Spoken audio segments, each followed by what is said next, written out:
Bonjour Marie, c'est Martin Luther King. Martin? C'est un rêve? Oui, tout à fait. Martin, j'ai su que t'avais trompé ta femme. Bon, ça me regarde pas, mais je me demandais quelle place réelle elle a tenue dans toute cette révolte. Tu sais, quelque part, j'ai toujours rêvé d'être noire pour ne pas avoir à me justifier d'être blanche. Je sais, c'est complètement con. On fait un spectacle sur l'engagement et la désobéissance civile. C'est Christophe qui m'a fait cette commande. C'est compliqué pour moi car, d'abord, je crois pas vraiment en Dieu.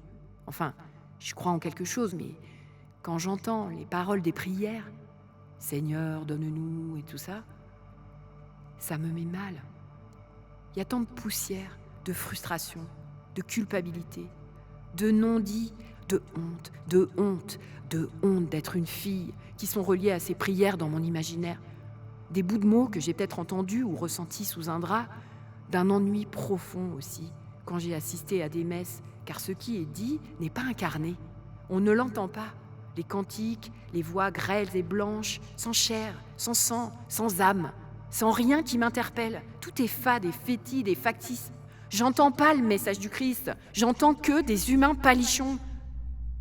On n'entend pas non plus Marie qui allaite dans l'étable, parce que quand même, tout commence par un accouchement. La bonne nouvelle commence par un sexe écartelé dans de la paille, une femme qui saigne, car il n'y a pas d'accouchement sans sang. C'est très cru un accouchement, c'est pas rose ni bleu ciel, même si c'est un accouchement divin. Tout comme les clous sont pas restés pudiquement bien calés dans les petits trous des pieds de Jésus. Il y a forcément eu de la chair déchirée, surtout qu'à l'époque il n'y avait pas de péridurale. Marie, tu t'égares. Qu'est-ce que tu voulais me demander? Martin, quelle légitimité nous avons pour parler de résistance? Nous autres sommes dans un confort. Bon, je suis une femme. En France, tous les 2 jours, une femme meurt de violence. Mais on s'en aperçoit pas. Peut-être parce qu'on a des droits civiques, les gens n'y croient pas. Il y a encore d'autres injustices, sociales, environnementales, du racisme. Une espèce de pensée simpliste réfute les intellectuels et le désir de comprendre la complexité du monde. Des nuées de polémiques envahissent la toile. Les écrans, les réseaux obscurcissent le ciel de la pensée qui s'engourdit, cachent la violence, la vraie qui grandit. L'âme pâteuse et enfumée, on n'a plus qu'à consommer, acheter, faire les courses, répondre aux injonctions des téléphones, des groupes WhatsApp et des mails professionnels. Courir, courir, il n'y a plus de place pour penser. Il n'y a plus de place pour voir le monde dériver, l'eau s'évaporer. Regarder avec attention ce qui se passe sur la Terre. Il y a trop de causes. Nous avons juste besoin de regarder ailleurs. Trop de causes et de peur si nous regardions de plus près. Peur pour nos enfants. Est-ce qu'il nous faudrait une bonne guerre, vraiment? Et qu'on se retrouve comme des cons, obligés de s'unir pour survivre? Et même, est-ce que ça suffirait? Je me sens toute molle, Martin. Qu'est-ce que tu me conseilles? Oui, je comprends Marie.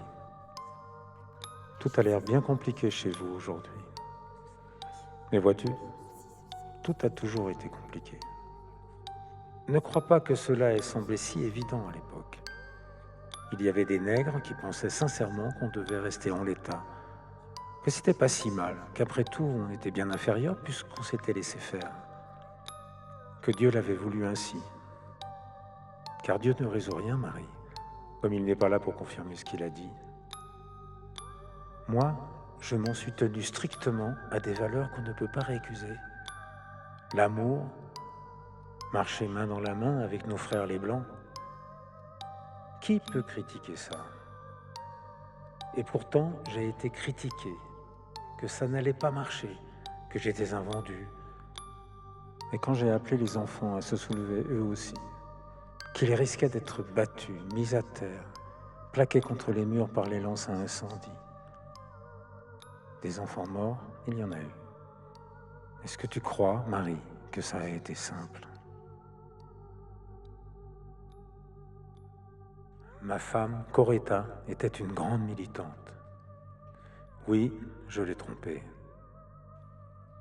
Quand on s'élève au service des autres et de leur lumière, on devient beau, attirant. Je n'y peux rien si j'ai du sex appeal. Et on fait des rencontres tellement célestes qu'il faut les rendre un peu plus terrestres. Avec Coretta, il faut dire qu'on se voyait une fois de temps en temps. Elle était comme moi. On a tremblé avec courage.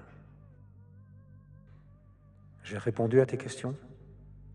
Ben, qu'est-ce que je fais alors, Pasteur King, pour le spectacle ? Bon, en ce qui me concerne, tu peux utiliser mon image, au point où j'en suis.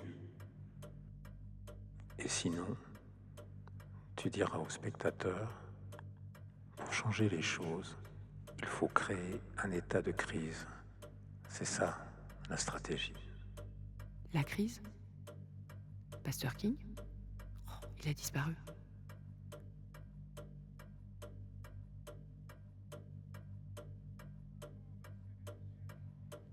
Knowing that somehow this situation can and will be changed, let us not wallow in the valley of despair. I say to you today, my friend,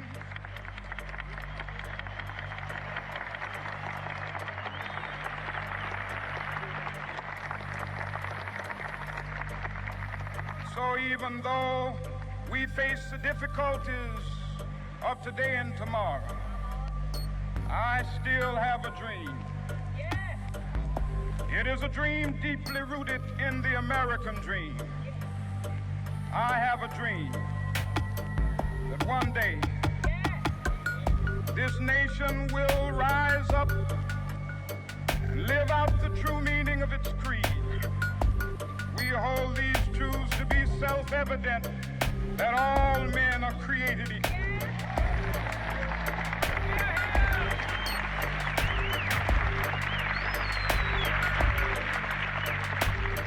I have a dream that one day on the red hills of Georgia, the sons of former slaves and the sons of former slave owners will be able to sit down together at the table of brotherhood. I have a dream that one day, even the state of Mississippi, a state sweltering with the heat of injustice, sweltering with the heat of oppression, be transformed into an oasis of freedom and justice. I have a dream. My 4 little children will one day live in a nation where they will not be judged by the color of their skin, but by the content of their character. I have a dream today.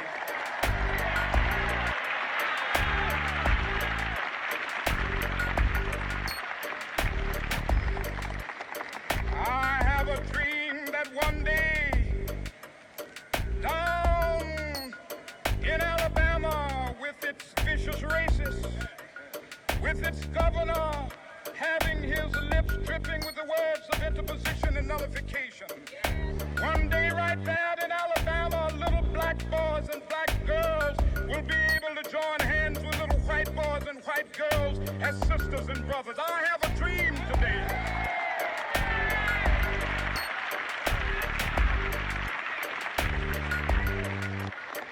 I have a dream that one day every valley shall be exalted, every hill and mountain shall be made low, the rough places will be made plain, and the crooked places will be made straight, and the glory of the Lord shall be revealed, and all flesh shall see it together. This is our hope. This is a faith that I go back to the South with. With this faith, we will be able to hew out of the mountain of despair a stone of hope. With this faith, we will be able to transform the jangling discords of our nation into a beautiful symphony of brotherhood. With this faith, we will be able to work together, to pray together, to struggle together, to go to jail together, to stand up for freedom together, knowing that we